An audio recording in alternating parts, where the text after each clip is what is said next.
Welcome back, Bulldogs. Thank you for joining us here again. We are here with Mr. Joseph Bowen once again. And Do you remember my name? I told you. I don't want to butcher it. Our Lashutsi language is what it's called. It's called the people speak. My name is Tsiyuash. I took that name as an adult. And in order to do it, I first had to be recognized by the elder of my family who owned all of the names. And when she determined that I was worthy of carrying a name, she looked for one that I could bring forward and bring back from one of my deceased elders. It's more than just carrying on that memory. It's almost as if you're carrying on the work of that elder. And so when we bestowed these names, we tried to think of what the elders stood for, what they were known for, and who could carry on their work. So taking on the name is a great honor. It's also a solemn duty. It's one of the treasured possessions that I have in my life. I've even mentioned it in my will. And I gave a potlatch in order to take the name. A potlatch you might have heard about is a very important ceremony in which you gather as many gifts and as much money as you can, and you feed all of the people. You feed hundreds of people. You conduct the ceremony to bestow the name, and then the official of the ceremony says at the very end, Tzliyuash lives again. And to memorialize the giving of the name, and to make a bargain, a pact with each person, you make them witnesses by bestowing gifts upon them. And when they accept that gift, they're promising to be your witness that you now own that name. And that is the potlatch ceremony, and that is how I got the name that I carry through adulthood, and how I carry on the name of my great-great-grandfather, a very honored ancestor who was the last traditional shaman of our tribe. Well, thank you so much for, once again, giving us a wonderful backstory there and a wonderful insight. Well, let's start off a little bit where we picked off in the last episode. We talked about community. And building on that, I just want to talk about how does the Upper Skagit people promote community, especially in today's time? Well, first off, we sustain our tribe. We live in many of our traditional ways in which the family is part of a larger unit. The elders are important. In fact, the elders occupy the first seat at the table. The parents work together with the elders and their brothers and sisters. The extended family units are all extremely important, and we keep track of our relations out as far as we can. In some societies, this may not be true, but in our society, a person you might call a third cousin is a very close relation.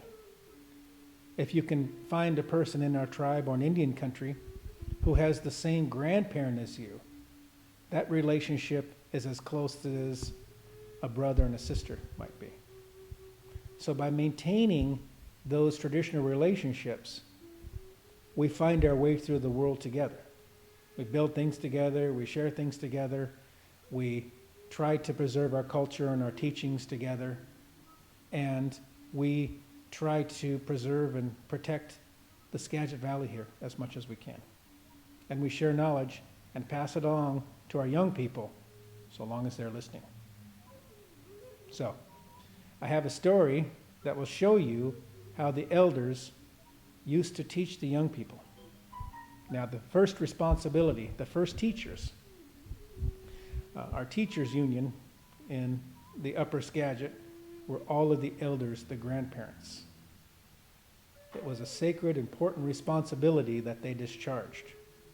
And almost all of the natives that you might meet who are raised in their tribe and raised traditionally have the fondest connection to their grandparents for this reason.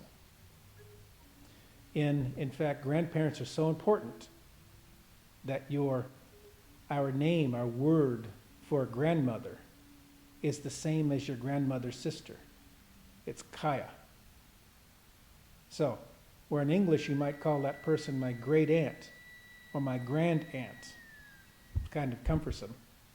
In our tribe, that woman is your Kaya. She's your grandmother, every bit as much as your lineal grandmother.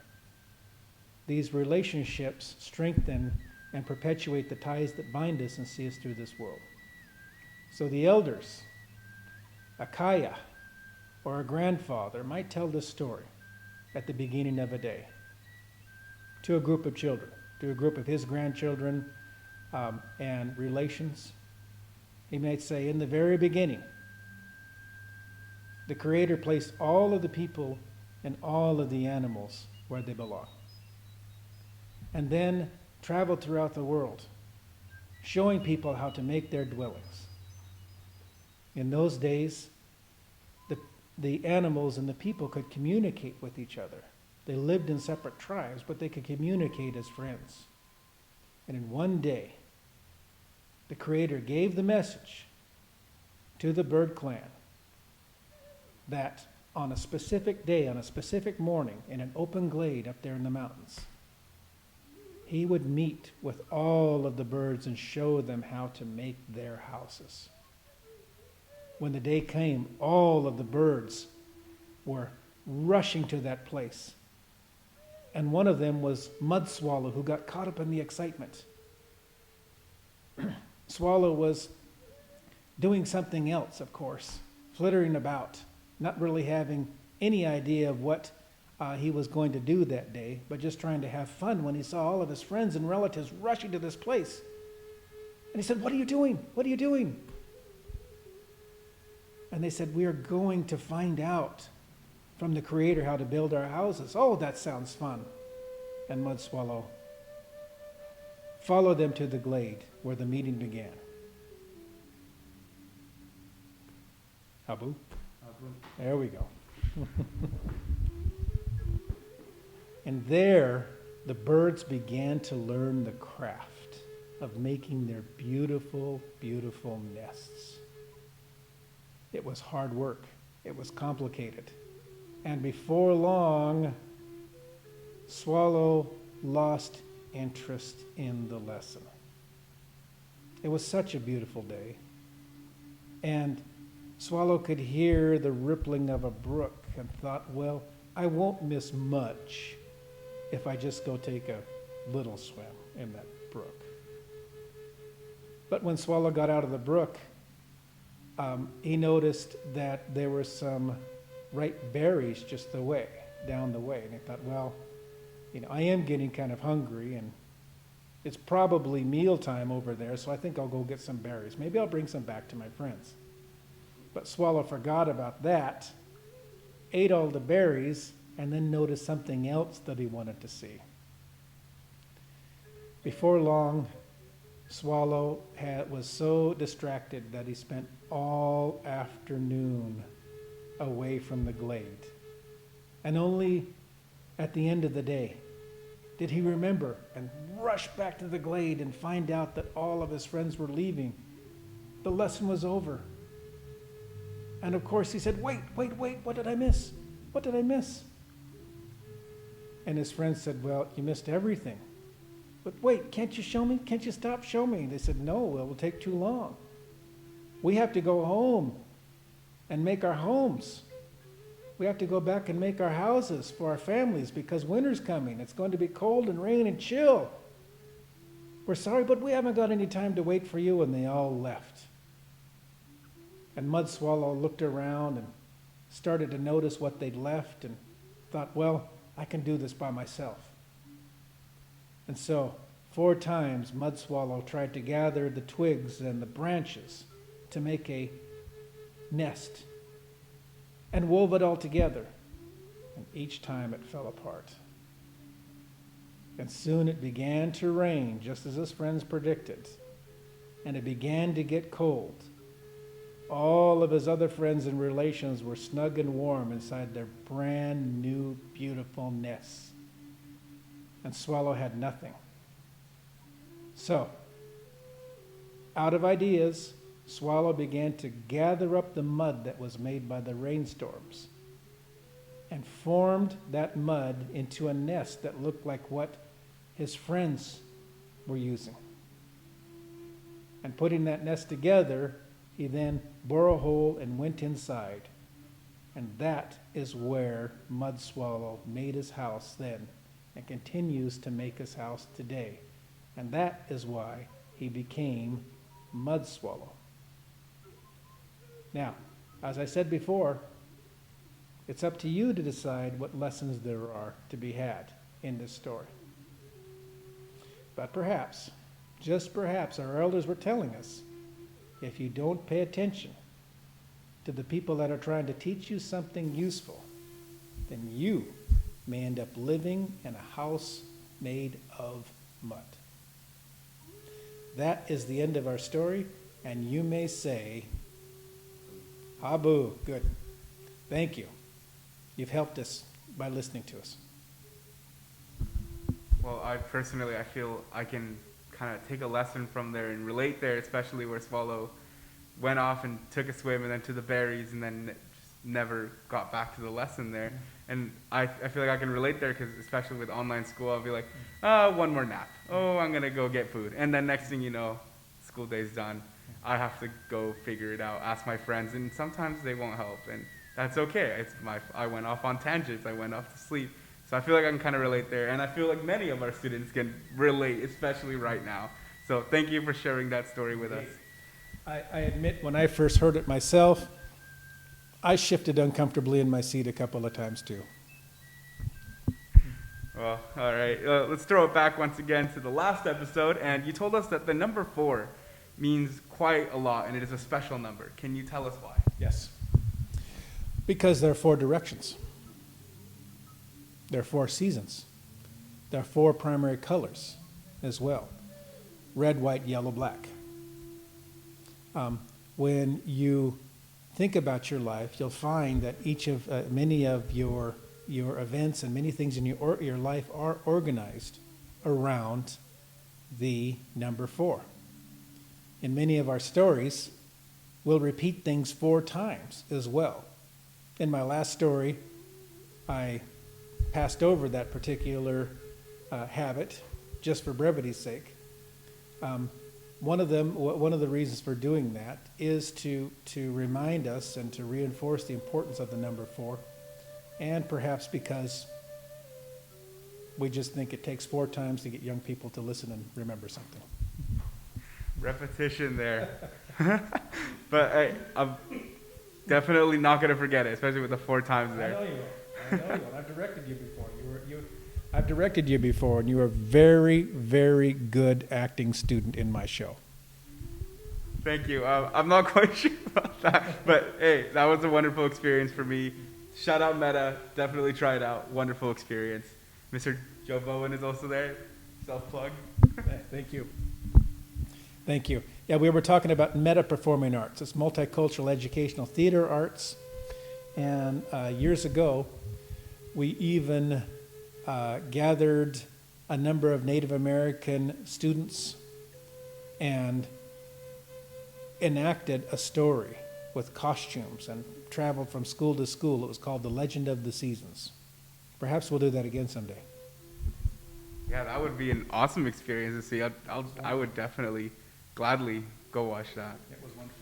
Yeah. All right, well, we're wrapping up kind of here. Kind of just ending with, what are some misconceptions that we in the public or many students may have about the Upper Skagit Tribe or Native Americans in general? Well, the first is that we're not here. I can't count the number of times when I've mentioned this and people say, oh, I didn't know there were Indian tribes here. I didn't know that there was a place. I didn't know that this place was so connected. Neglecting the fact that this is called Skagit County and that is called the Skagit River. So the first and most important thing is that we're here. We have a history. We have a long history in this valley. And this history belongs not just to us, but it belongs to everybody who's born here. and everybody who chooses to have children here, and everybody who chooses to bury their loved ones here in the soil next to ours. The other misperception is that, all Indians are just alike. Incidentally, if you can remember, I prefer to be called Skagit Bastolak. Skagit Bastolak, people of the river. Most people of Native American or Indian descent would prefer to be called by their traditional tribal names. Most of these names are translated as the people, the human beings, anyway. Each tribe has a different history. They have different cultures, even though some of them are similar, many of them are similar, and each one of them have rich, different stories to tell. Well, thank you for solving these misconceptions and hopefully educating quite a few people, because we do live in the Skagit Valley. We do live near the Skagit River. It's so close to us, but even then sometimes we forget. There's the Skagit Bastolak are still here. Indeed. Well, that's just the start. We can't dispel these misperceptions or misunderstandings just in this short talk. But as my elders used to tell me, the fact that we're talking here like this is the most important thing. In fact, I think I mentioned that in our last episode. It starts with one word of cooperation, doesn't it? Just one word. And from there, friendship grows and understanding. And great things, great connections and between the people are built. And what you have in the end is a great and wonderful home. A place that you're happy to be and a place that you're proud to be from. And I am proud to be from the Skagit Valley, and I am proud to be from Mount Vernon, Washington. Because we do care about each other. We look after one another. We really want to see each other do well and succeed. We sit side by side and we work shoulder to shoulder, and we've done it for a long time. This is all a continuation of the work that I've been talking about here. Yes, and I just love that. Yes, I'm also proud to be of Mount Vernon, proud to be a Skagit Valley, and I just love the cooperation. One word can lead to cooperation, and I just love that. We truly do hope for the best. I know I hope for the best for my fellow peers back at Mount Vernon High School, and I just absolutely love that. And with that kind of learning that, hey, the more we talk, the more we learn, the more we can uncover and get rid of these misconceptions. What are some resources that you recommend to students, some other places to go to? All right. Well, first is the library. There are wonderful studies that are made and that are available to you, and not just by cultural anthropologists, but by Native Americans. There are memoirs, there are records, there are other things that you can find. You can go to the Skagit County Historical Museum, and you'll find artifacts there from our people. You'll find a collection of volumes of the history of the settlement of the Skagit Valley. And in those records, you'll find many recollections recorded by our people. There are local studies. One of them is called Indians of Skagit County. You can find that at Skagit County Historical Museum. And if you can find this in print, there's a particular book. In fact, when I was in high school back in 1980, is when I graduated, we had a copy of this on the shelf. I'm not sure it's there now. It's called Valley of the Spirits. And it is the story of the Upper Skagit people, of the Skagit Bastolak. So if you see a copy of that, definitely check that out. Definitely check that out. Well, I'll definitely have my eye open for that. All right. Well, is there, kind of finishing up here, is there anything you wish to tell Mount Vernon High School students or just the entire community here that we have watching us here today? Yes. Stay together. Stay strong. The reason that there are so few of us today, a Skagit Bastolak today, is that in the 19th century, we endured terrible, terrible plagues. Those plagues took away 9 in 10 of our people. They were so terrible that only the missionaries would come to try to help us. And the only record that I've seen is that all villages lost 9 out of 10. Some lost 10 out of 10. Before this happened, Big Lake was a large Nukuchops village. It was ringed with longhouses. And there were 1,000, 2,000, perhaps more of our people living there. There were perhaps 10,000 Skagit Bastolak living in this valley, and perhaps more. But by the time of the Point Elliott Treaty in 1855, we were down to 1,000. So I'm a survivor of that time. It's like I'm sent here from the past to remind people that you must care for one another. You must be strong, and you must fight your way through this illness, because everything depends upon it. Thank you so much for those great words. And with that, thank you so much, Bulldogs, for joining us. I hope you learned something, and I hope you picked up from these amazing stories that Mr. Joe Bowen told us. And with that, have a great day, Bulldogs. Bulldogs.